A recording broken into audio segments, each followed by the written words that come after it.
السلام عليكم ورحمة الله وبركاته. ازيكم عاملين ايه؟ يا رب دايما تكونوا بخير وصحة وسعادة. النهاردة بقى ميزانية الخضار بتاعة الشهر. عايزة اقول لكم ان انا اشتريت الخضار بتاع الشهر كله الحمد لله ب 200 جنيه. 200 جنيه اللي انا كنت متفقة معاكم عليها في اول الفيديوهات بتاعتي، اللي هي ال 200 جنيه اللي انا بوفر منها. النهاردة نزلت واشتريت الحاجات ب 200 جنيه، وتعالوا كده اوريكم ازاي انا بملى بيتي طول الشهر الخضار الحمد لله، وما بحتاجش اي حاجة غير حاجات بسيطة خالص ب 200 جنيه بس. تعالوا كده نقول بسم الله ونصلي على الرسول. اللهم صل وسلم وزد وبارك عليك يا حبيبي يا شفيعي يا رسول الله.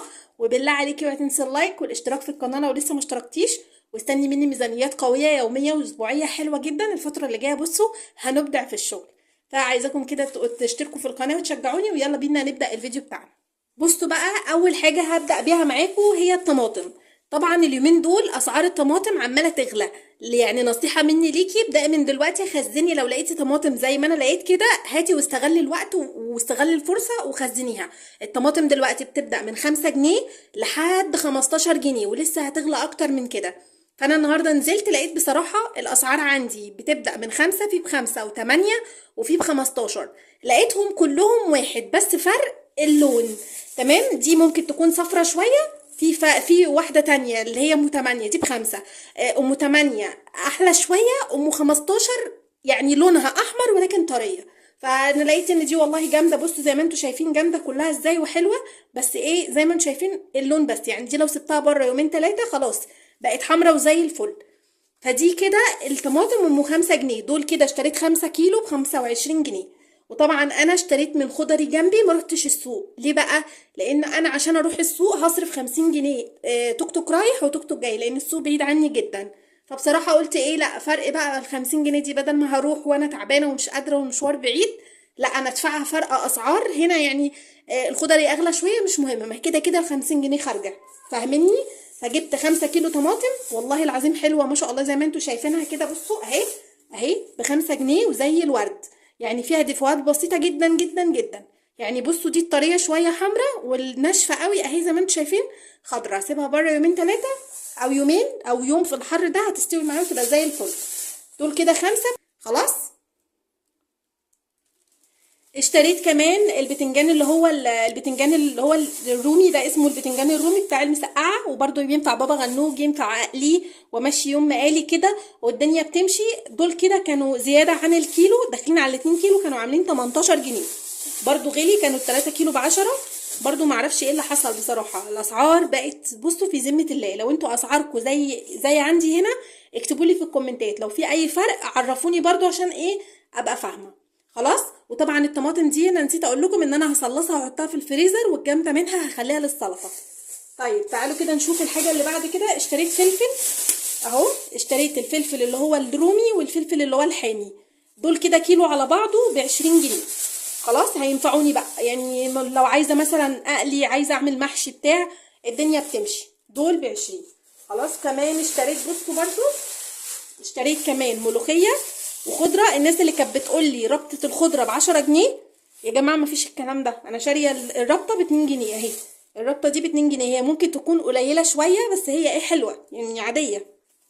شاريه 4 ربطات او 4، 3 الواحده فيهم، كل واحده ب2 جنيه. واشتريت الملوخيه ده نص كيلو ب5 جنيه. تمام. اشتريت كمان بقى خيار. الخيار بصوا يا جماعه هو اللي غالي شويه. يعني انا الخيار عندي هنا ب20 و25 بصراحه برضو. يعني انا ما بجيبوش كتير بصراحه، يعني بصوا ممكن نص كيلو في الشهر كله، لان انا اصلا ما باكلش خيار. كنت باكله بس يعني في حاجات كتير قوي ما بقتش اكلها، عشان من ساعه ما تعبت ما بقتش اكل حاجات كتير قوي.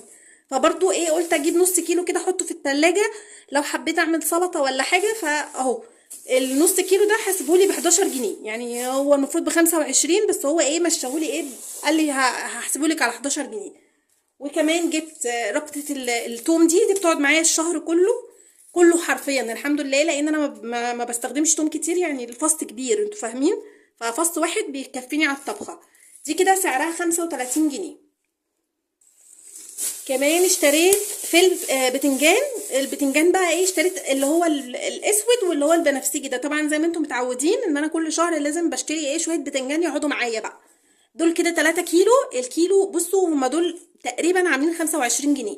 حسبهم لي على 25 ده في ده يعني كله في بعضه كده، وحسبهم على ال25 دول هيقعدوا معايا الشهر كله، لان ايه يعني قليل لو خللت بتنجان. وبرده بعمل محشي في الشهر ايه يعني ممكن مرتين 3 بالكتير قوي، ده لو انا يعني هكتر. فدول بالنسبه لي حلوين قوي. خلاص. طيب اشتريت ايه كمان؟ اشتريت كمان نص كيلو ليمون. الليمون عامل 12 جنيه ونص النص كيلو، عشان الكيلو ب25. فانا كنت شاريه طبعا في الفيديو بتاع المشتريات اللي فات اشتريت ليمون، بس انا خللته، فجبت بقى نص كيلو ليمون احطه في التلاجة، وقت لما احتاج بقى ايه بسحب واخد كده. وممكن لو انا حاسه انه هيبوظ بروح حاطاه في الفريزر وبجمده، يعني ما بيجرالوش اي حاجه خالص. لو انت عايزه تجيبي ليمون لانه الفتره اللي جايه هيغلى جامد، هاتيه وخزنيه في التلاجة في الفريزر، ما بيجرالوش اي حاجه. بتحطيه في برطمان زي ما هو كده، وبتفرزيه، بيقعد معاكي السنه كلها. ما بيقولش لا طالما عندك الديب فريزر. حابه تعصريه وتعصريه كده بالعصاره وتحطيه في برطمانات برضو في الفريزر برضو تمام. بس نصيحه ليكي لا، شيليه زي ما هو كده بيبقى افضل. ووقت الاستخدام بتطلعيه وتسيبيه بس ايه دقيقتين 3 كده في ميه، وبتستخدميه عادي بيبقى زي الفل. تمام. كمان جبت بصل. البصل بقى هو اللي غالي شويتين ب15 جنيه. ما بصوا سعره ما بينزلش، كان ب10، بس انا لو كنت نزلت السوق كنت الاقيه ب10، لان ناس كتير جدا بتجيبه من السوق. الحجم اللي انا بشتريه ده ب10 جنيه، بس زي ما قلت لكم انا مشوار عليا، فقلت لا اشتري من الخضري هنا. فاشتريت الكيلو ب15 جنيه، دول تقريبا 3 كيلو. هما حلوين هيكفوا معايا الشهر، لو احتجت اخر الشهر كيلو ولا حاجه هبقى ايه اجيبه عادي مفيش اي مشكله. خلاص. تعالوا نشوف الحاجه اللي بعد كده. نيجي بقى للبطاطس. بصراحة دي انا مش عارفة سعرها، يعني انا بجد مش عارفة سعرها، بس تقريبا ب15 ب13 في الحدود دي. دول كده 3 كيلو. 3 كيلو حلوين قوي، وانا عندي بتاع كيلو في التربو، يبقوا 4 كيلو حلوين. انا بستخدم كل اسبوع كيلو تقريبا، لان انا ما بعملش بطاطس غير تحمير، ولما باجي احمر بحمر بطاطسايه واحده زي دي بس، ان احنا فردين. عشان ناس كتير سالتني انتي الميزانيات دي بتبقى لكام فرد. انا كل ميزانياتي يا جماعه اللي انا بعملها لبيتي، المشتريات والحاجات اللي انتوا بتشوفوها دي بتكون لفردين، لكن انا لما بعمل لك ميزانيه بتكون لاكتر من فرد، على حسب طبعا عدد افراد اسرتك وعلى حسب ما بتكتبي لي. فانت برضو لو حابه اي ميزانيه لاي عدد افراد اكتبي لي في الكومنتات وانا اعملها لك، ولكن دي مشتريات شهرين. اعتقد ان الحاجات دي لفردين، ولكن دي مشتريات فردين. يعني اعتقد ان شويه الحاجات دول هيمشوني بفضل ربنا 15 يوم 20 يوم مرتاحه قوي. هاجي اخر الشهر ممكن اروح واخده من جوزي مثلا، او انا ببقى عامله حسابي شايله زي 100 جنيه على جنب كده، وبنزل اشتري بيها شويه خضار وامشي نفسي بيها اخر الشهر.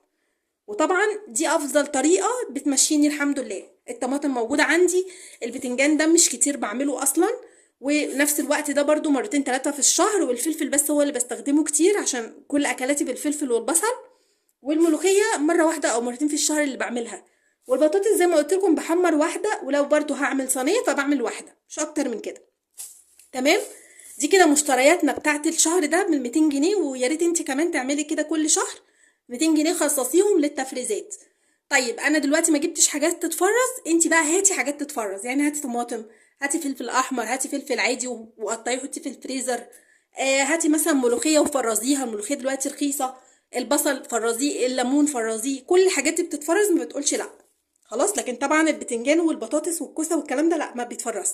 ولسه طبعا داخل علينا موسم الشتاء، في بقى الحاجات اللي بتتفرز بجد، يعني هيطلع بقى البسله والسبانخ والاكلات اللي هي الشتويه الحلوه دي، اللي بتتفرز وبتقعد معاكي السنه كلها. طبعا انا مستنيه الفتره دي، لان بصوا انا عايزه اقول لكم ان انا من الناس اللي بتعشق السبانخ والبسله، فبحب قوي الشتاء عشان اكل الاكلتين دول. لو انتوا زيي اكتبوا لي في الكومنتات. انا ما جبتش باميه لان بصراحه لقيتها غاليه موت، لقيت الباميه ب70 جنيه، وما تسالونيش ليه، اقسم بالله ما اعرف ليه.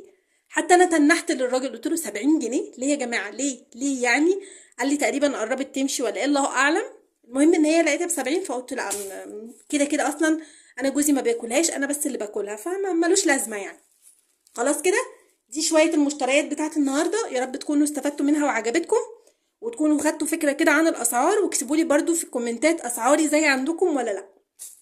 اشوفكم بقى الفيديو الجاي، وهتنسوا اللايك والاشتراك في القناه وكومنت حلو. ما ننساش نصلي على الرسول في الكومنتات، واشوفكم الفيديو الجاي. والسلام عليكم ورحمه الله وبركاته.